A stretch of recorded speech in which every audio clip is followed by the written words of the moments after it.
Hey, what is up, guys? It's your boy, Jamichael, and I'm here giving y'all another banger. And since I'm giving y'all another banger, if y'all could go ahead and hit that subscribe button, it would really help with the growth of this channel. And while you're at it, go ahead and hit that like button and comment down below something that you want me to talk about, NBA or not related. While you're at it, go ahead and check out some of my other videos. I have some other videos on my channel that I think you guys would enjoy if you enjoy basketball content. But without further ado, let's get into today's video, which is going to be talking about the Boston Celtics. Now, just to provide some structure to what I'm going to be going through in this video, I'm going to be first discussing about the 2020 playoffs that the Boston Celtics went through. Then I will be talking about this upcoming free agency moves that they should be making. And then finally, I will be making my predictions for the regular season and the 2021 playoffs. So with that being said, let's get started. Now, I have a lot I want to say about the 2020 playoffs when it comes to the Boston Celtics, but I'm going to try to keep this to as small as I can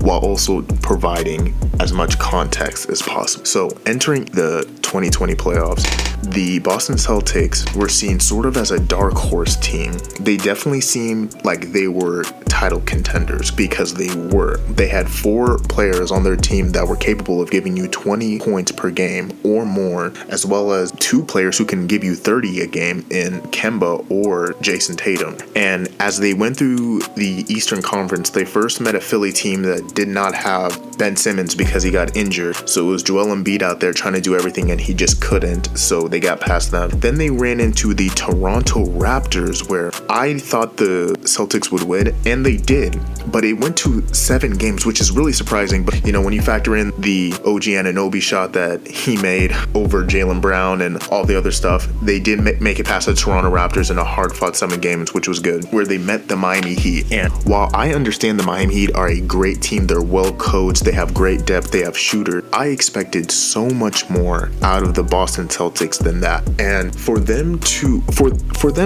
lose in 6 games, I'm sorry, is inexcusable. Now, for me, I feel like these teams are evenly matched. This should have been a 7-game series.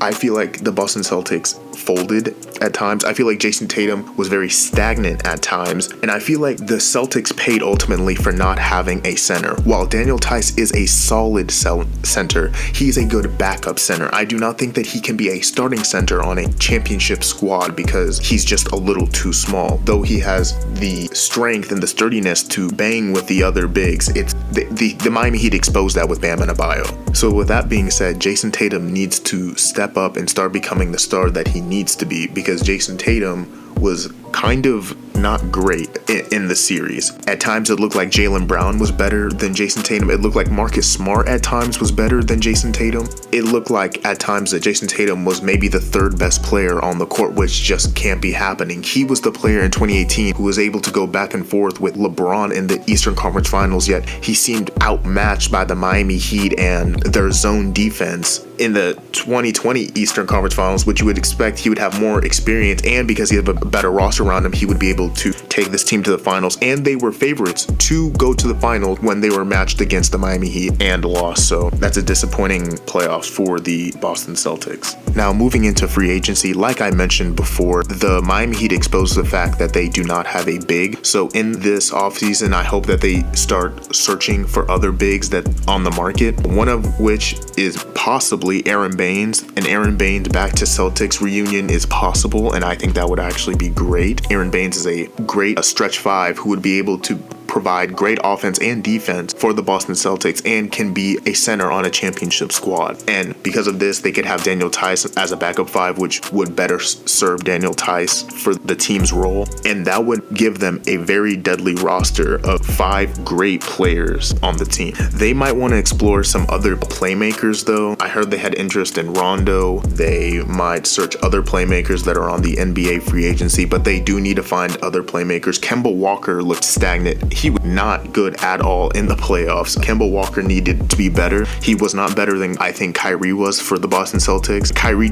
was injured a lot, but I mean, Kemba was just disappointing. It was very disappointing to watch Kemba go out there and sometimes look like he doesn't know what he's doing, checking up bad shots, stuff like that. But moving past that, they should get a playmaker, and that is what I think they should do in the offseason to tweak this roster. Now for my predictions for the 2021 regular season. I hope Brad Stevens comes back because a lot of people are questioning his coaching, and he grounds this team. They find a way to bring this team together and grind out with we don't know how many games we're going to be playing this season, so they get together and they grind how many ever games they have to play, and they don't try to cheat the process, so to speak, and they grind for the whole time and to try to win. Now, if they do come in with the mindset that they're going to be grounded and they're coming in thinking we should be NBA champions this year, they could be a top 2 seed. I can see them finishing second in the Eastern Conference,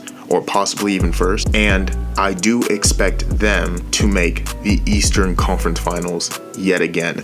Now, I also expect that the Brooklyn Nets, like I said in a previous video, would be in the Eastern Conference Finals, and that would be a great series to see. I did say in my Brooklyn Nets video that I would say the Nets would come out victorious and they would proceed to the finals. However, I think it is possible that Boston Celtics could upset the Nets in the Eastern Conference Finals yet. But not to contradict myself, I'm going to stick my original picks and say that they will lose once again in the Eastern Conference Finals this year, and then ultimately look to get somebody in the upcoming free agency. But with that being said, guys, that's all I have for you today. Thank you so much for listening this far. If you did, please go ahead and subscribe to the channel. That would mean so much. While you're at it, please like the video if you haven't already, and comment down below if you want me to talk about anything else, and go ahead and check out my other videos. But with that being said, thank you so much, guys, and goodbye.